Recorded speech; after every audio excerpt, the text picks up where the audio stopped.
If I told you that the hardest money you will ever make is your first $100 in, you might nod politely and move on. But if I told you that the next 400,000 often comes shockingly faster, sometimes in less than half the time, you'd probably feel a quiet discomfort, because that idea clashes with everything we're taught about work, effort, and fairness. Most people believe wealth grows in a straight line. You save, you invest, you wait, year after year. Progress should feel steady, predictable, fair. But here's the uncomfortable truth. Money doesn't grow in straight lines. It grows in curves, and most people never see the curve until it's too late. Think about this for a moment. Two people earn similar incomes. They live similar lives. One struggles for years just to reach $100.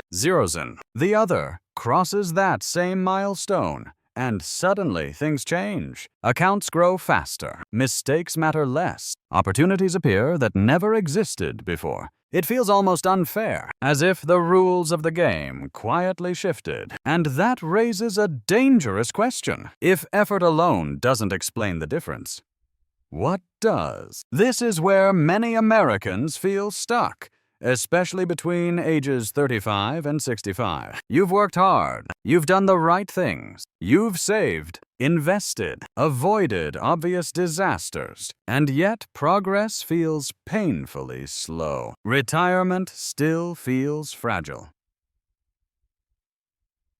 Market swings feel personal. Every downturn feels like it could undo years of discipline. Here's the part no one explains clearly. The early years of wealth building are supposed to feel slow, almost discouraging. That friction isn't failure.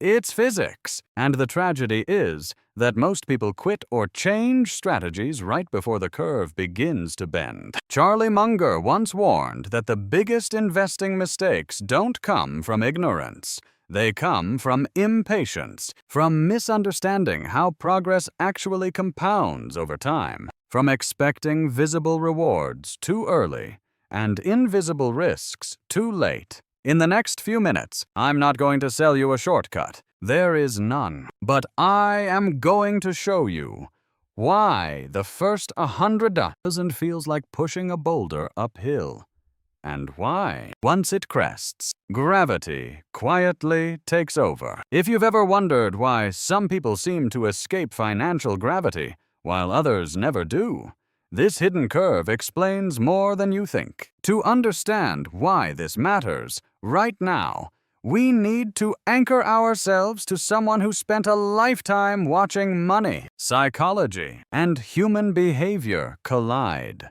Charlie Munger, not because he was perfect, not because he chased trends, but because he understood something most people miss: how slow progress fools the human mind. Munger never glamorized wealth. He didn't talk about hustle or hacks. He talked about avoiding stupidity, about patience, and about letting time do the heavy lifting once you've set the structure correctly. And that perspective is especially relevant for Americans today, particularly those between 35 and 65, who feel caught between responsibility and uncertainty. Consider the reality many people are living with right now: mortgages that arrived late in life, college costs for kids, or lingering student loans of their own, retirement accounts that look okay on paper, but fragile in practice, a market that feels unpredictable, inflation that quietly erodes confidence, and a growing fear that one bad decade could undo everything. This is the emotional backdrop most financial advice ignores. When you're 25, time feels infinite. When you're 45, time feels expensive. When you're 60, time feels unforgiving. And that shift changes how every dollar feels. Losses feel heavier. Slow growth feels personal. Waiting feels reckless, even when patience is exactly what the math requires. Here's the core problem. Most people evaluate progress emotionally, not mathematically. They look at a decade of saving and think, this isn't working. They compare their invisible discipline to someone else's visible success, and they assume the system is broken. Or worst, that they are. But Munger would argue the opposite. The system works, just not on the timeline your emotions want. The first 100,000 is brutal, precisely because it relies almost entirely on you, your income, your discipline, your restraint, your ability to say no. There's very little help from compounding early on. No momentum, no tailwind, just effort. That's why so many people misjudge their situation. They confuse slow beginnings with flawed strategy. They chase changes when what they really need is consistency plus time. And the stakes couldn't be higher, because abandoning a sound plan in your 40s or 50s doesn't just slow progress. It permanently alters your future options. Retirement becomes narrower. Risk tolerance shrinks. Flexibility disappears. This is why Munger emphasized positioning over prediction. You don't need to guess markets perfectly. You need to survive long enough and steadily enough for the curve to reveal itself. What follows isn't motivational, it's structural. Once you understand why the first phase feels so unrewarding, and why that's not a sign to quit, you stop making panic-driven decisions. You stop sabotaging compounding before it has a chance to work. And that's where the real advantage begins. At the foundation of everything that follows is one deceptively simple idea.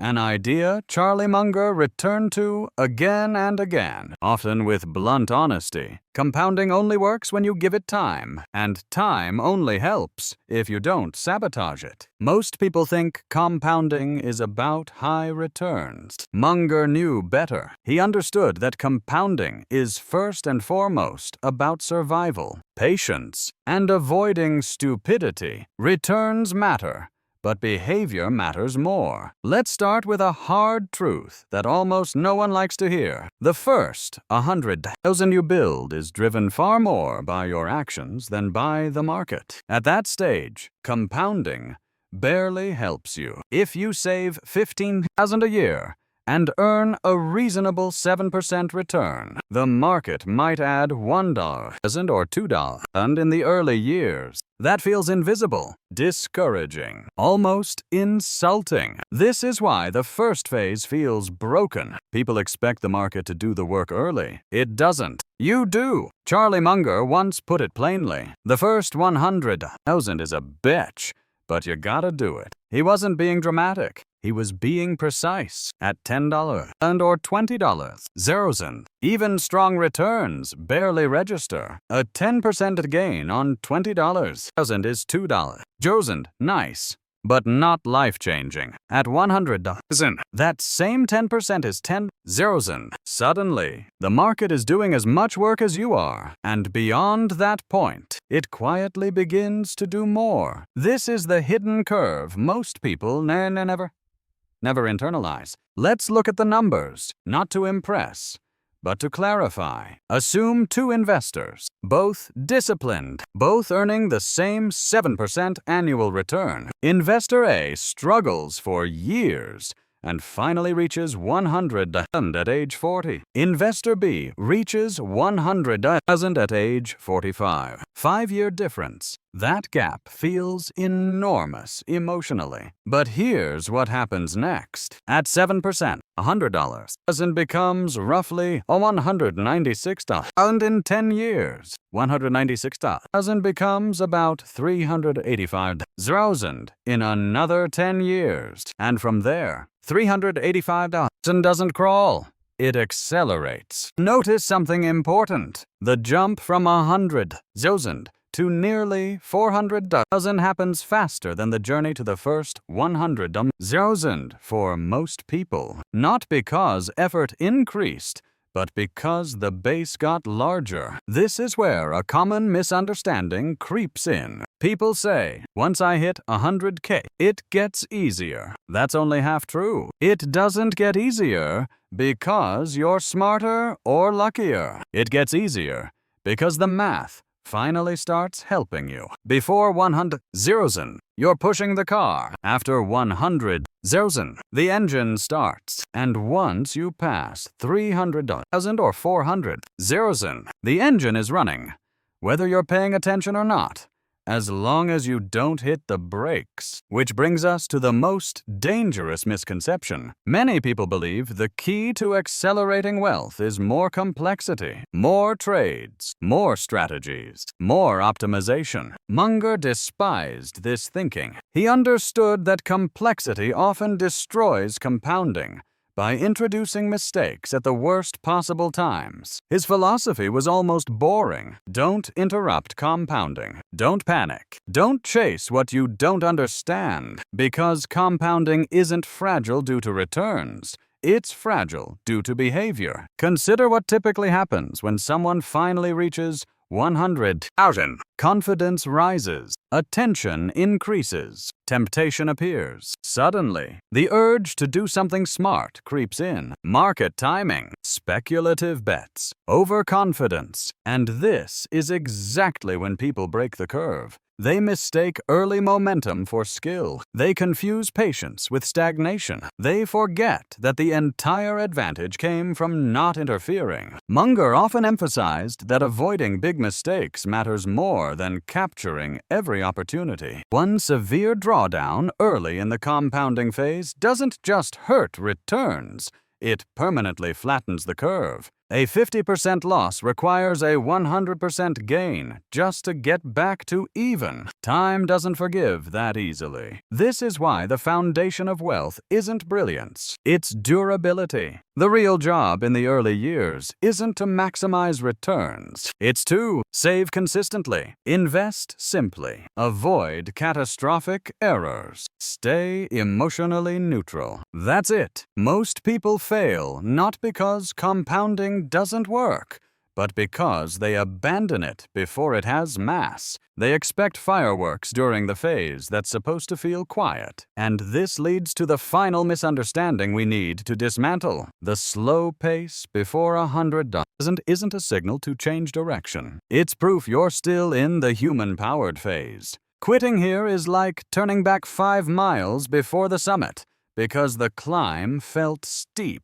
Charlie Munger understood that wealth is built by letting ordinary actions compound over extraordinary lengths of time, not by brilliance, not by prediction, by staying in the game long enough for the curve to bend. Once you grasp this foundation, the frustration begins to fade. You stop measuring progress emotionally. You stop comparing timelines. You stop demanding visible rewards too early. And that mental shift alone, before any tactic or optimization, is what separates those who eventually reach 500,000 from those who stall forever near 100,000. Understanding the curve is one thing. Applying it in real life, with real paychecks, real fears, and real temptations, is where most people struggle. This is where Charlie Munger's thinking becomes practical, not philosophical. Let's ground this in a simple, realistic scenario. Imagine a 42-year-old American household. Combined income, 130,000. They've been responsible,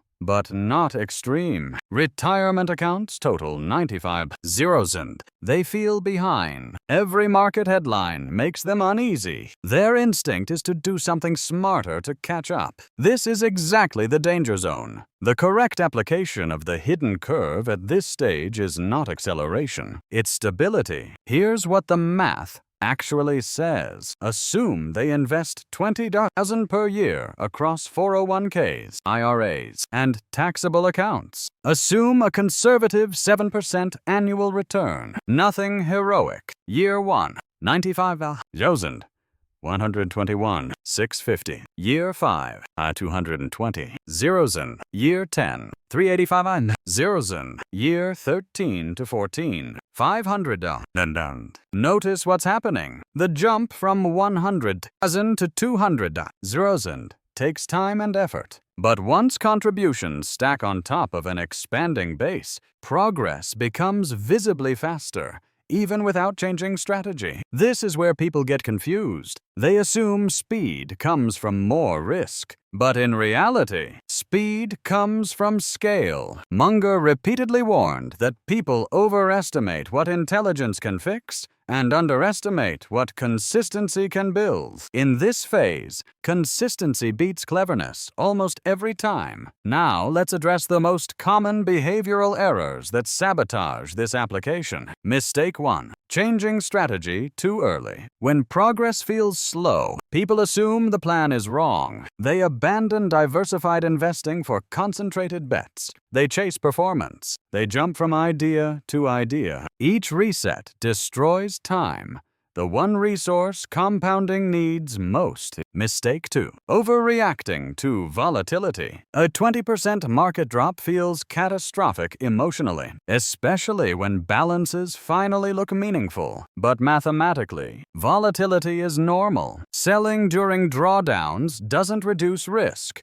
It locks in damage and flattens the curve. Munger's view was brutally simple. If you can't tolerate temporary declines, you don't deserve long-term compounding. Mistake 3. Treating investing as entertainment. Constant monitoring creates emotional decision-making. Checking balances daily magnifies noise. The more attention you give short-term fluctuations, the more likely you are to interfere. Application means building a system that protects you from yourself. That system looks boring. Automated contributions, broad diversification, minimal trading, long holding periods. Now let's walk through a hypothetical case study to make this concrete. 2 investors, same age, same income, same starting point, $100. Investor 1 sticks to a simple index-based approach, adds $20,000 per year, ignores headlines, and rebalances annually. Investor 2 believes they can do better. They trade more. They move in and out based on fear and excitement. They occasionally sit in cash, waiting for clarity. After 15 years, Investor 1 crosses 600,000. Investor 2 struggles to reach 400,000. The difference isn't intelligence, it's interference. This is exactly what Munger meant when he said that the big money is not in the buying or selling, but in the waiting. The correct application of the curve requires emotional discipline at the exact moment your emotions feel most justified. When balances grow, fear grows with them. When numbers matter more, mistakes become more expensive. And that's why application is harder than understanding. People want action. The curve rewards restraint. The most powerful thing you can do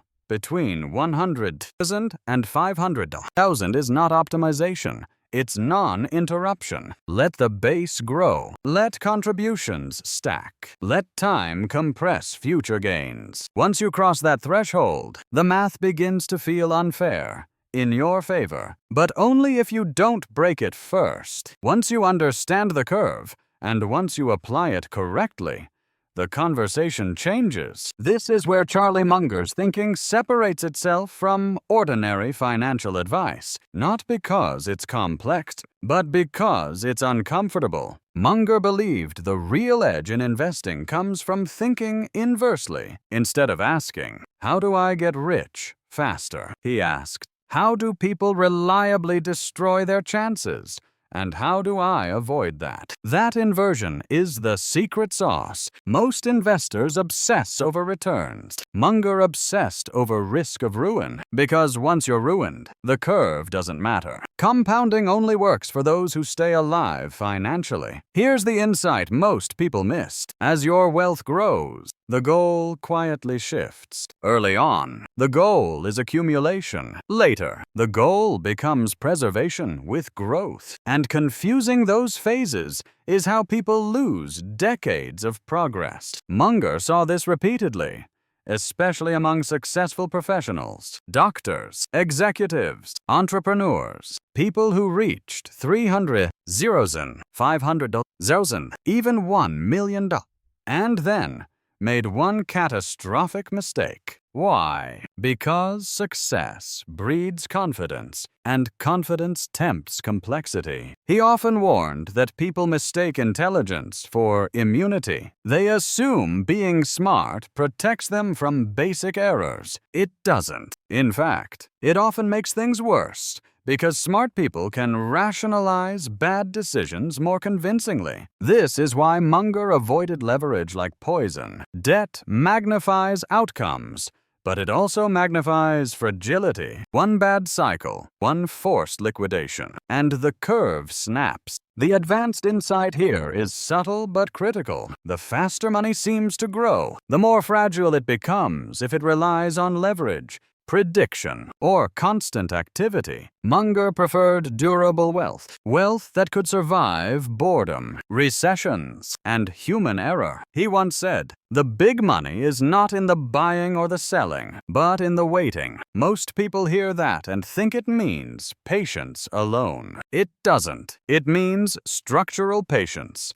Designing your financial life so that waiting is the default behavior. This is where contrarian thinking matters. The crowd believes opportunity equals activity. Munger believed opportunity often equals inactivity at the right time. When markets are euphoric, he did nothing. When markets panicked, he acted cautiously, not emotionally. And this mindset explains why the jump from 100,000 to 500,000 feels fast only after the fact. In real time, it still feels boring, uneventful, almost disappointing. But boredom is the signal you're doing it right. Advanced investors don't seek excitement. They seek inevitability. Munger structured his life to reduce decisions. Fewer choices, fewer temptations, fewer chances to screw things up. He understood that each decision carries error risk, and eliminating decisions can outperform making good ones. This is the level most people never reach. They chase alpha instead of avoiding stupidity. They seek brilliance instead of resilience. They want stories instead of systems. Here's the paradox. The more advanced your understanding becomes, the simpler your actions look from the outside. From the inside, however, discipline becomes harder, not easier, because the sums are larger, the consequences are heavier, and the emotional pressure intensifies. This is why many people stall at 300,000 or 400,000. The curve is bending, but fear rises with it. They become defensive, conservative in the wrong way, or aggressive at the wrong moment. Munger's insight was to separate emotion from structure. He didn't trust willpower. He trusted systems. If you internalize this, wealth stops feeling fragile. Market swings stop feeling personal. You stop reacting and start letting math do what it does best. The final shift is psychological. You stop asking, "Am I doing enough?" And you start asking, "Am I doing anything that could permanently damage this?" That question alone eliminates most bad decisions. Once you reach this stage, 500,000 isn't a dream. It's a milestone on a curve that's already in motion. And the hardest part, the part that breaks most people, has already passed. At this point, the ideas should feel clear, but clarity alone doesn't move money. Structure does. So, let's translate everything you've heard into concrete actions you can start using tomorrow. Without changing who you are or taking risks you can't afford. Charlie Munger didn't believe in motivation. He believed in positioning. Setting up your environment so the right behavior happens automatically, even on bad days. Here's how that looks in practice. Step 1. Lock in your contribution floor. Decide the minimum amount you will invest every year, regardless of market conditions. Not a goal, a floor. This number should feel slightly uncomfortable, but sustainable. Once set, automate it. The hidden curve only works when contributions are non-negotiable. If markets fall, you don't wait. If markets rise, you don't celebrate. You execute the same behavior. Step 2. Simplify your investment universe. Munger avoided unnecessary choices because every option is a chance to make a mistake. You don't need 10 funds, 5 strategies, or constant adjustments. Broad exposure, low costs, long holding periods. Complexity doesn't increase returns. It increases error. If you can't explain your portfolio to a spouse in 2 minutes, it's too complicated. Step 3. Separate safety, money from growth money. One reason people panic is because all their money feels exposed. Build a clear boundary. Emergency reserves and short-term needs should be insulated from market volatility. Growth capital should be mentally untouchable. When everything is mixed together, fear leaks everywhere. Step 4. Reduce decision frequency. Decide once, not repeatedly. Rebalance on a schedule. Annually, not emotionally. Review your plan at fixed times. Outside those windows, ignore noise. Munger understood that fewer decisions often outperform better decisions. Now let's address the common objections that stop people here. But what if I'm starting late? Then consistency matters more, not less. Panic-driven risk-taking is how late starters fail permanently. The curve still exists. You just can't afford to break it. But what if the market crashes? It will. That's not a flaw. It's the price of admission. Crashes don't destroy long-term compounding. Emotional reactions do. But what if I could earn more by being more active? Possibly, but the odds are against you. Munger never optimized for maximum upside. He optimized for not blowing up. And finally, the most important step. Step 5. Measure progress correctly. Stop asking, how fast is this growing? Start asking, am I still on the curve? Progress early feels invisible. Progress later feels obvious. But only if you stayed consistent when it didn't. If you do these things, nothing dramatic will happen next week or next month. And that's exactly the point. You're not building excitement. You're building inevitability. Most people never reach 500,000.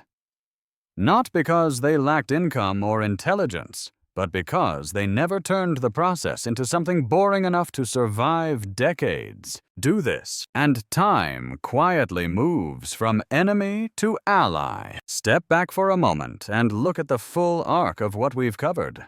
Not as tactics, not as math, but as a way of seeing your financial life differently. The hidden curve isn't just about money. It's about how progress actually works in the real world. Slow at first, quiet, almost unrewarding, and then, almost without warning, momentum appears.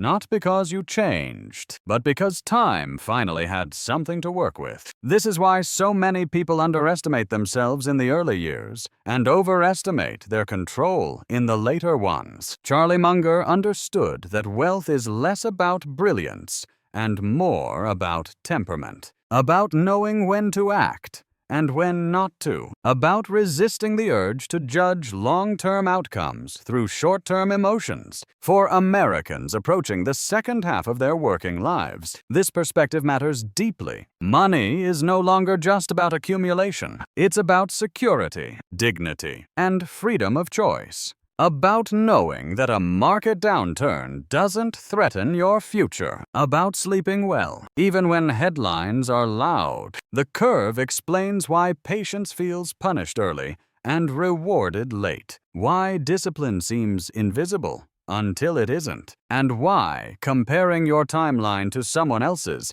is almost always misleading. Munger once captured this mindset in a single line. Take a simple idea and take it seriously. The simple idea is this: avoid big mistakes, stay consistent, and let time do what it does naturally. Taken seriously, that idea compounds into something powerful. When you understand the curve, you stop chasing reassurance from short-term results. You stop demanding proof every year. You stop interpreting boredom as failure. Instead, you begin to trust structure over feeling. This doesn't make you passive. It makes you positioned. Positioned to let markets recover. Positioned to let contributions stack. Positioned to let decades compress, work into outcomes, and perhaps, most importantly, positioned to age without financial panic. The first 100 untested your discipline. The next 400,000 rewards your restraint. Beyond that, wealth stops feeling fragile and starts feeling like a tool, not for status, but for choice. Choice about when to work. Choice about how to live. Choice about what matters. That's the real payoff of understanding the curve. If this way of thinking resonated with you, if it eased some pressure, or clarified something you've been quietly struggling with, then you're exactly who this channel is for. This isn't a place for hype, shortcuts, or promises of overnight success. It's a place for adults who want to build wealth the way it actually works, with clear thinking, patience, and systems that hold up over decades. If you haven't already, consider subscribing, not because you need more information, but because surrounding yourself with calm, rational perspectives makes it easier to stay disciplined when emotions run high. Future videos will go deeper into topics like protecting wealth during downturns, how Charlie Munger thought about risk in later life, and what really matters once the numbers start to get large. If you want a natural next step, I recommend watching the video linked on screen now. It breaks down how long it realistically takes for 100,000 to become $1 million at different return levels, and why small behavioral mistakes matter more than most people realize. Before you go, I'd like to hear from you. Where are you right now on the curve? Are you still grinding toward your first 100,000, or have you crossed it and notice that things feel different? Leave a comment below, not to compare, but to reflect. Someone else reading may realize they're not behind at all. They're just earlier on the curve. Thanks for spending this time with me. And remember, progress doesn't announce itself. It reveals itself slowly to those who stay consistent long enough to see it. End of video.